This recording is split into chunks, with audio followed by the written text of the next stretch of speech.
وَإِذْ قَالَ إِبْرَاهِيمُ لِأَبِيهِ آزَرَ أَتَتَّخِذُ أَصْنَامًا آلِهَةً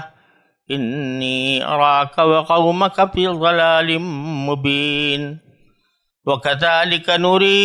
إِبْرَاهِيمَ مَلَكُوتَ السَّمَاوَاتِ وَالْأَرْضِ وَلِيَكُونَ مِنَ الْمُوقِنِينَ فَلَمَّا جَنَّ عَلَيْهِ اللَّيْلُ رَأَىٰ كَوْكَبًا قَالَ هَٰذَا رَبِّي فَلَمَّا أَفَلَ قَالَ لَا أُحِبُّ الْآفِلِينَ فَلَمَّا رَأَى الْقَمَرَ بَازِغًا قَالَ هَٰذَا رَبِّي فَلَمَّا أَفَلَ قَالَ لَئِن لَّمْ يَهْدِنِي رَبِّي لَأَكُونَنَّ مِنَ الْقَوْمِ الضَّالِّينَ فَلَمَّا رَأَى الشَّمْسَ بَازِغَةً قَالَ هَٰذَا رَبِّي هَٰذَا أَكْبَرُ فَلَمَّا أَفَلَتْ قَالَ يَا قَوْمِ إِنِّي بَرِيءٌ مِّمَّا تُشْرِكُونَ إِنِّي وَجَّهْتُ وَجْهِيَ لِلَّذِي فَطَرَ السَّمَاوَاتِ وَالْأَرْضَ حَنِيفًا وَمَا أَنَا مِنَ الْمُشْرِكِينَ وَحَاجَّهُ قَوْمُهُ قَالَ أَتُحَاجُّونِّي فِي اللَّهِ وَقَدْ هَدَانِ وَلَا أَخَافُ مَا تُشْرِكُونَ بِهِ إِلَّا أَن يَشَاءَ رَبِّي شَيْئًا وَسِعَ رَبِّي كُلَّ شَيْءٍ عِلْمًا أَفَلَا تَتَذَكَّرُونَ وَكَيْفَ أَخَافُ مَا أَشْرَكْتُمْ وَلَا تَخَافُونَ أَنَّكُمْ أَشْرَكْتُم بِاللَّهِ مَا لَمْ يُنَزِّلْ بِهِ عَلَيْكُمْ سُلْطَانًا فَأَيُّ الْفَرِيقَيْنِ أَحَقُّ بِالْأَمْنِ إِن كُنتُمْ تَعْلَمُونَ۔ ان آیات سے پہلے جو ذکر چل رہا تھا وہ توحید کے دلائل بیان کرنا تھا اور شرک کی تردید، خاص طور پر اہل عرب جس شرک میں مبتلا تھے اس کی تردید پچھلی آیات میں تفصیل کے ساتھ ہوئی ہے اور ان کے شبہات کا بھی جواب دیا گیا ہے۔ اب اللہ تبارک و تعالی نے حضرت ابراہیم علیہ السلام کا ذکر فرمایا ہے۔ اس کی ایک وجہ یہ بھی ہے کہ مشرکین عرب حضرت ابراہیم علیہ السلام کو اپنا مقتدی مانتے تھے، اور اسی طرح اہل کتاب یعنی عیسائی اور یہودی وہ بھی حضرت ابراہیم علیہ السلام کو اپنا مقتدی مانتے تھے۔ گویا حضرت ابراہیم علیہ السلام کے قابل تقلید ہونے پر یہ تینوں گروہ متفق تھے۔ تو اللہ تبارک و تعالی نے حضرت ابراہیم علیہ السلام کے بارے میں ان آیات کے اندر یہ فرمایا کہ حضرت ابراہیم علیہ السلام کا اصل دین کیا تھا اور کس طرح انہوں نے بت پرستی سے، ستارہ پرستی سے لوگوں کو روکا۔ یہ ہے ان آیات کریمہ کا اصل مقصود اور خلاصہ۔ یہ سورہ انعام کی آیت نمبر 74 سے آیت نمبر 81 تک آپ کے سامنے تلاوت کی ہے۔ ان کا پہلے ترجمہ سمجھ لیں، اس کے بعد پھر آگے انشاءاللہ اس کے بارے میں کچھ تشریحی باتیں عرض کروں گا۔ ترجمہ یہ ہے کہ اور اس وقت کا ذکر سنو جب ابراہیم نے اپنے باپ آزر سے کہا تھا کہ کیا آپ بتوں کو خدا بنائے بیٹھے ہیں؟ میں دیکھ رہا ہوں کہ آپ اور آپ کی قوم کھلی گمراہی میں مبتلا ہے۔ اور اسی طرح ہم ابراہیم کو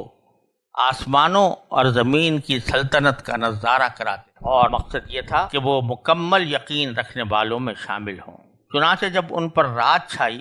تو انہوں نے ایک ستارہ دیکھا، کہنے لگے یہ میرا رب ہے۔ پھر جب وہ ڈوب گیا تو انہوں نے کہا میں ڈوبنے والوں کو پسند نہیں کرتا۔ پھر جب انہوں نے چاند کو چمکتے دیکھا تو کہا یہ میرا رب ہے، لیکن جب وہ بھی ڈوب گیا تو کہنے لگے اگر میرا رب مجھے ہدایت نہ دے تو میں یقیناً گمراہ لوگوں میں شامل ہو جاؤں۔ پھر جب انہوں نے سورج کو چمکتے دیکھا تو کہا یہ میرا رب ہے، یہ زیادہ بڑا ہے۔ پھر جب وہ غروب ہوا تو انہوں نے کہا اے میری قوم، جن جن چیزوں کو تم اللہ کی خدائی میں شریک قرار دیتے ہو میں ان سب سے بیزار ہوں۔ میں نے تو پوری طرح یکسو ہو کر اپنا رخ اس ذات کی طرف کر لیا ہے جس نے آسمانوں اور زمین کو پیدا کیا ہے، اور میں شرک کرنے والوں میں سے نہیں ہوں۔ اور پھر یہ ہوا کہ ان کی قوم نے ان سے حجت شروع کر دی۔ ابراہیم نے ان سے کہا کیا تم مجھ سے اللہ کے بارے میں حجت کرتے ہو جبکہ اس نے مجھے ہدایت دے دی ہے؟ اور جن چیزوں کو تم اللہ کے ساتھ شریک مانتے ہو میں ان سے نہیں ڈرتا، الا یہ کہ میرا پروردگار کچھ چاہے۔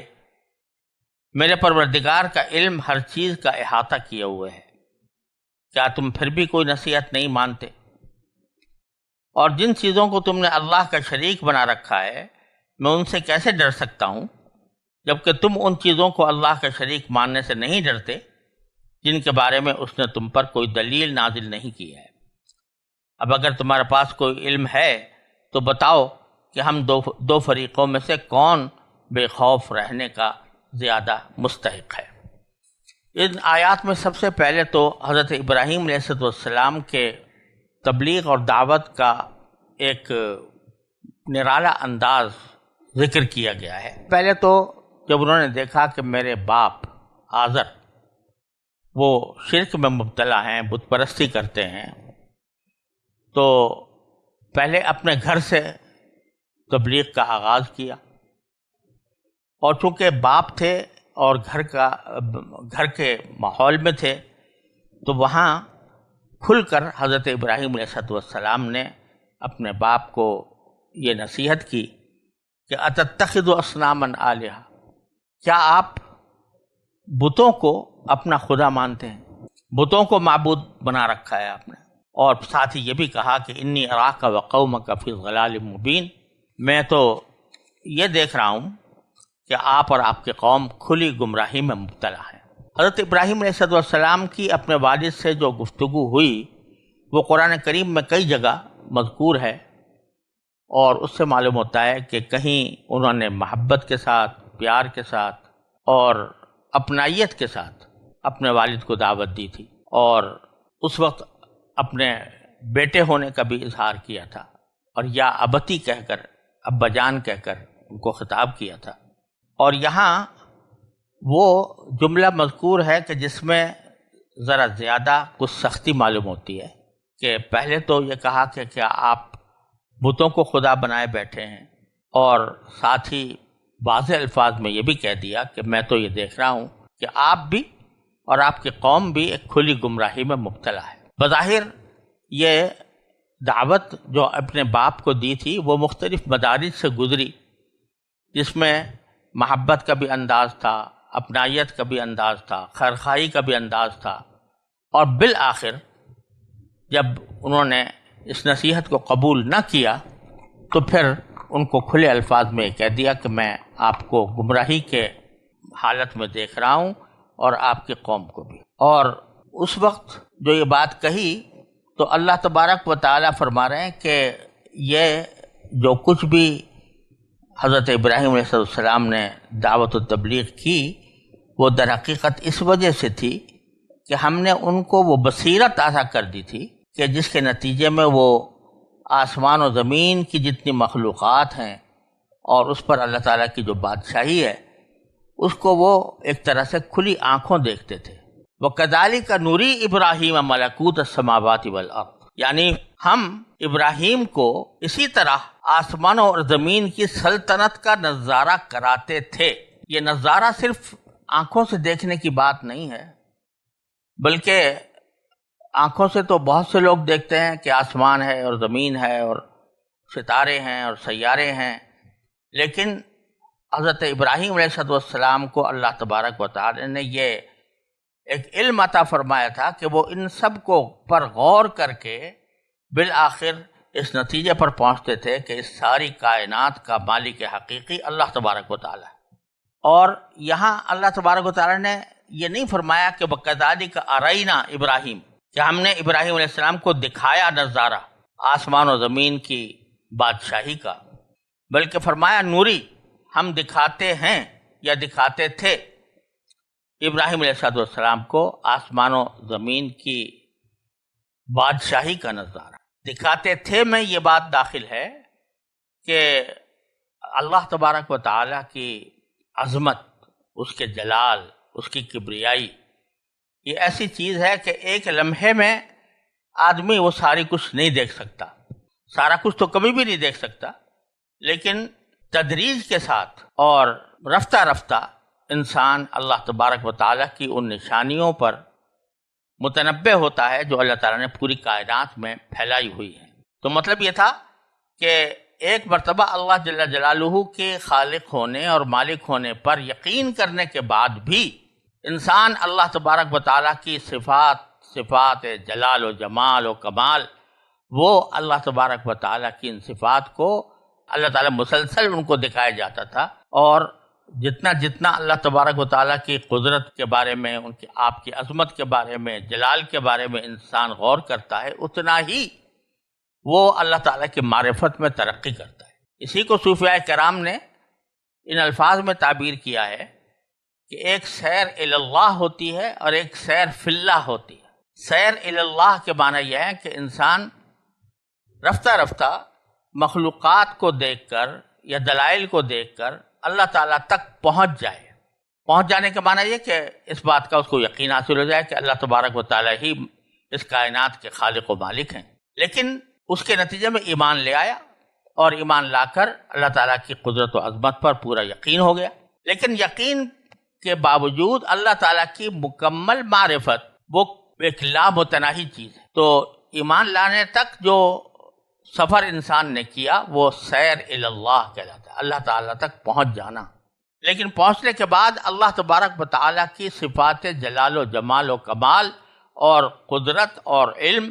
ان سب صفات کے بارے میں انسان جتنا سوچتا ہے اتنا ہی اللہ تبارک و تعالیٰ کی معرفت کے قریب پہنچتا ہے۔ اس کو سیر فی اللہ کہتے ہیں، یعنی اللہ تبارک و تعالیٰ کے کی صفات پر انسان غور کرتا جائے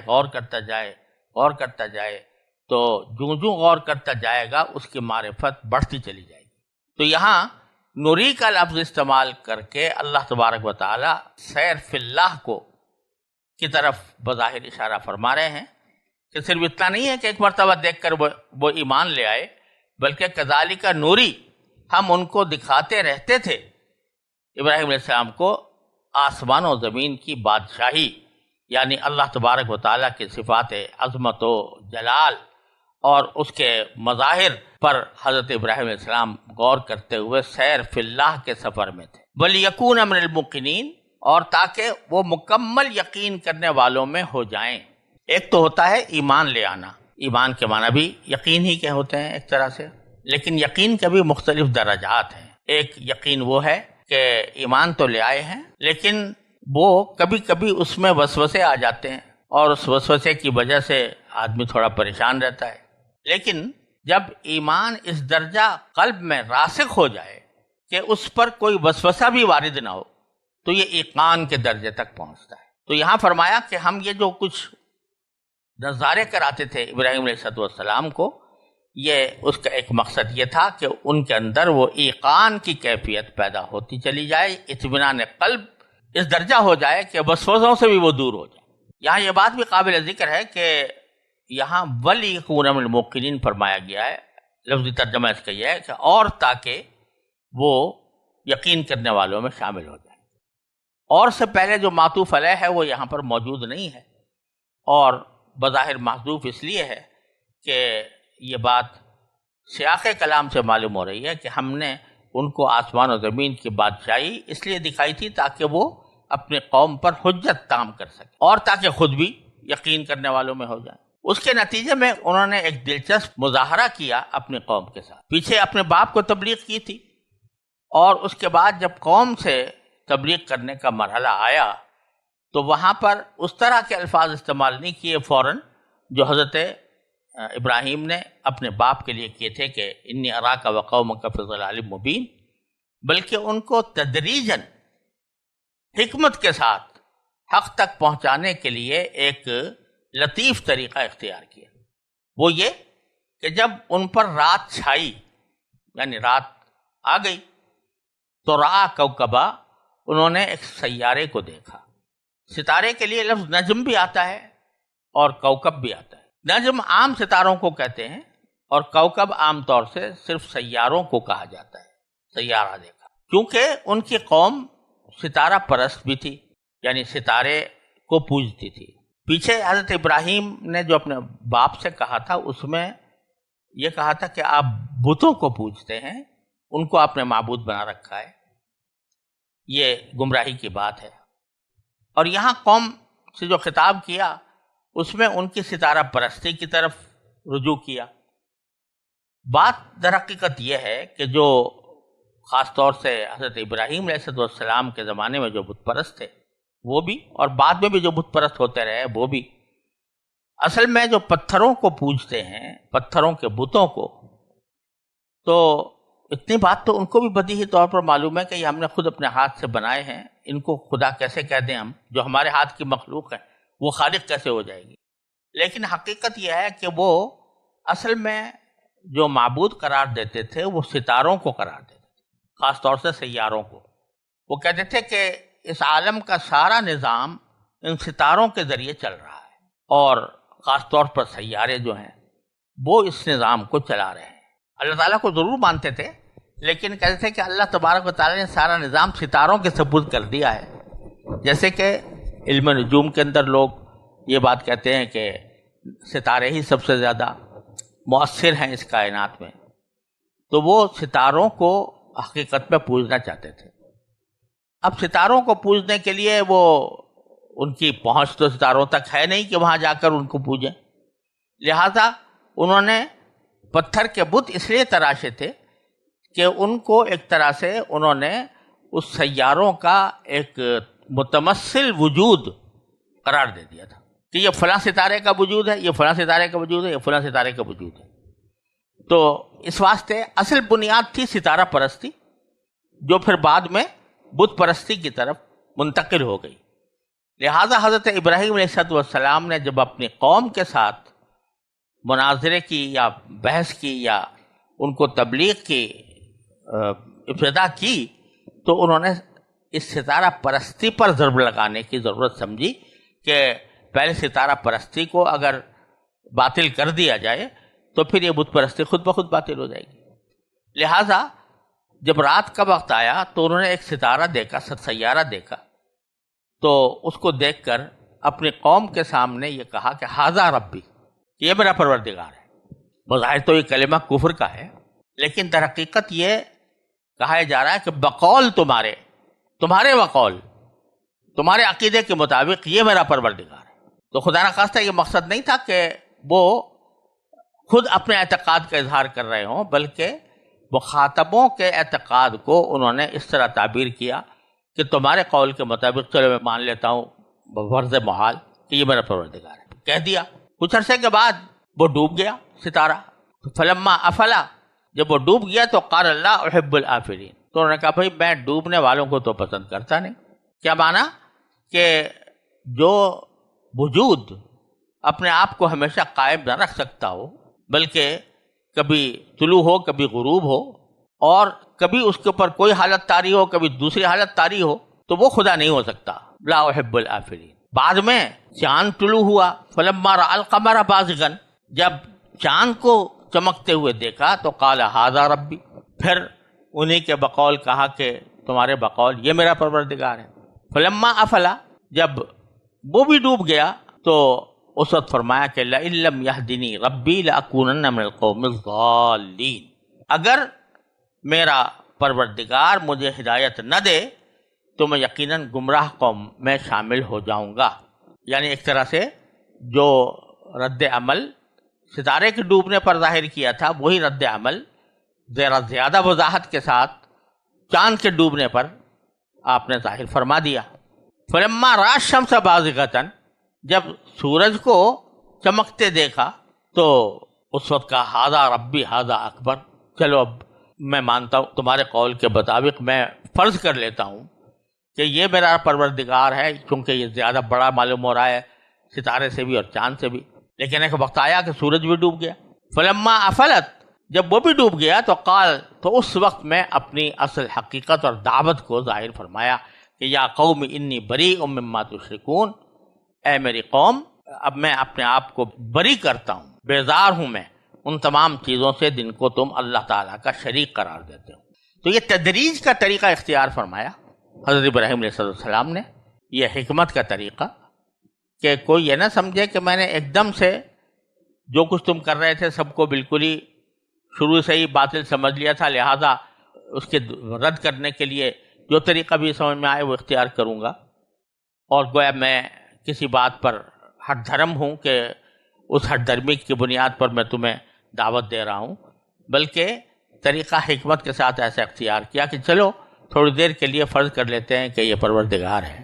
لیکن جب وہ ڈوب گیا تو بتلایا کہ یہ پروردگار ہونے کی اہلیت نہیں رکھتا۔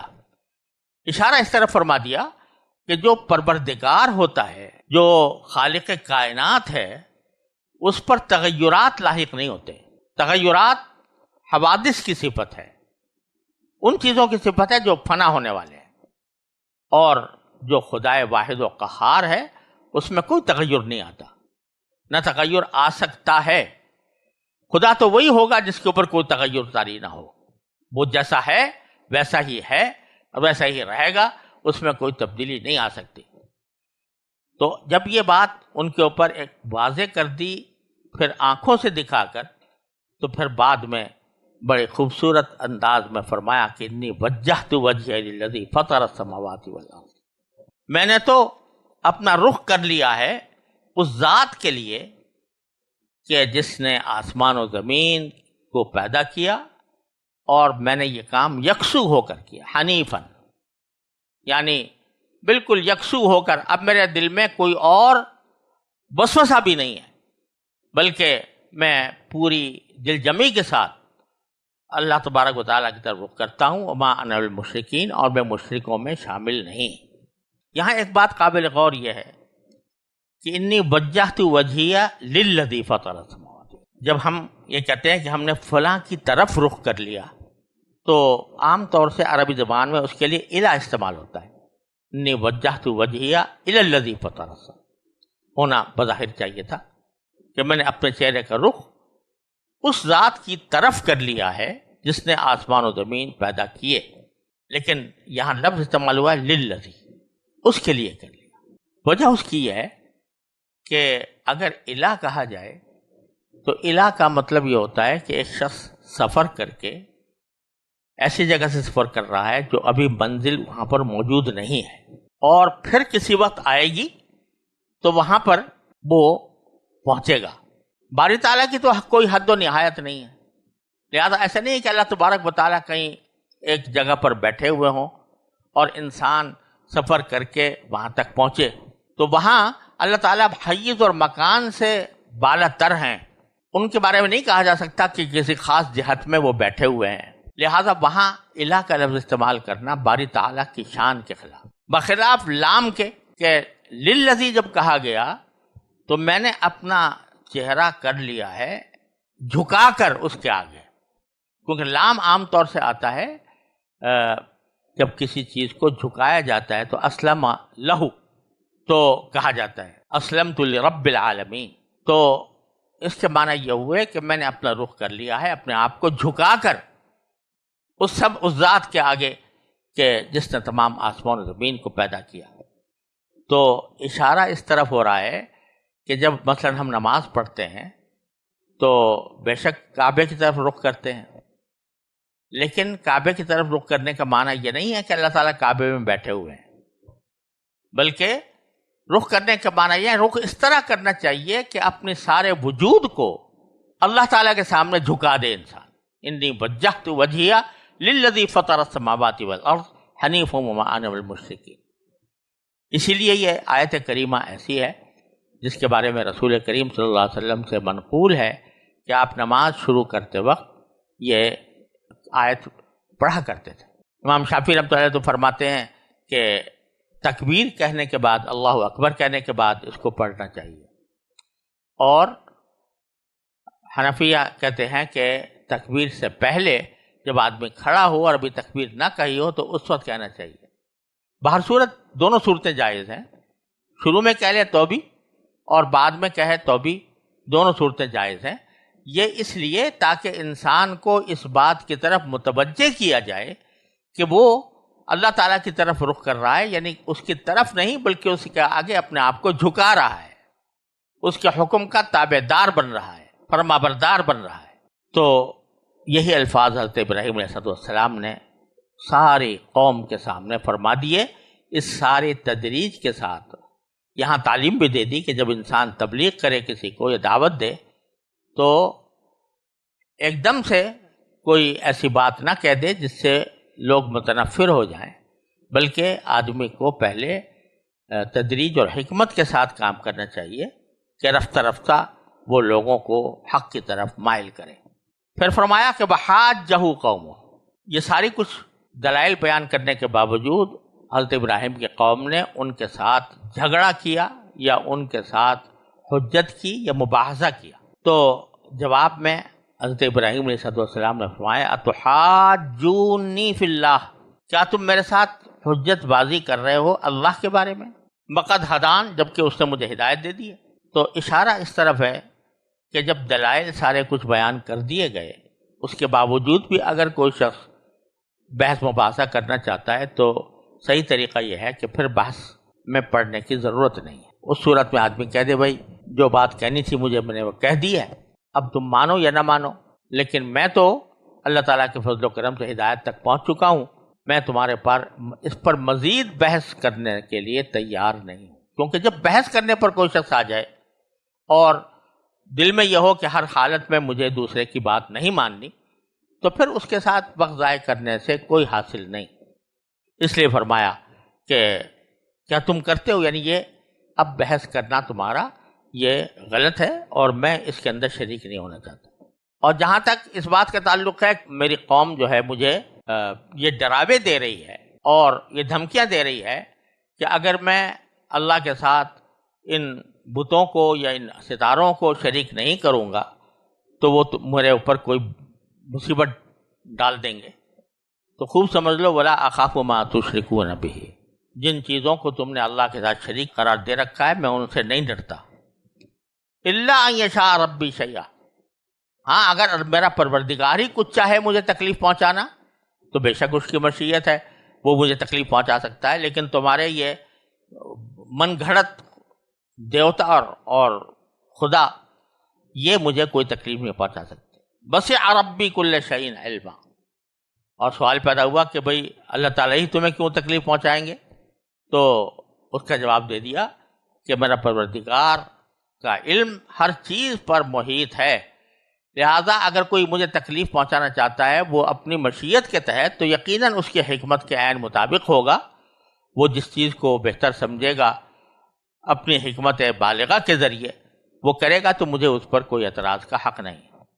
افلا تتذکرون، تو کیا پھر بھی تم میری نصیحت قبول نہیں کرو گے؟ پھر مزید اس کی تاکید فرمائی وَكَيْفَ أَخَافُ مَا أَشْرَكْتُمْ، جن چیزوں کو تم نے اللہ کے ساتھ شریک ٹھہرا رکھا ہے میں کیسے ان سے ڈروں؟ وَلَا تَخَافُونَ أَنَّكُمْ أَشْرَكْتُمْ بِاللَّهِ، جبکہ تم اس بات سے نہیں ڈرتے کہ تم نے اللہ تعالیٰ کے ساتھ کچھ شریک ٹھہرا رکھے ہیں، ایسے شریک ما لم ينزل به علیکم سلطانہ، کہ جن کے بارے میں اللہ تعالیٰ نے کوئی دلیل نازل نہیں کیا تمہارے اوپر کہ جس کی وجہ سے تم کہو کہ یہ اللہ کے شریک۔ تو جب تم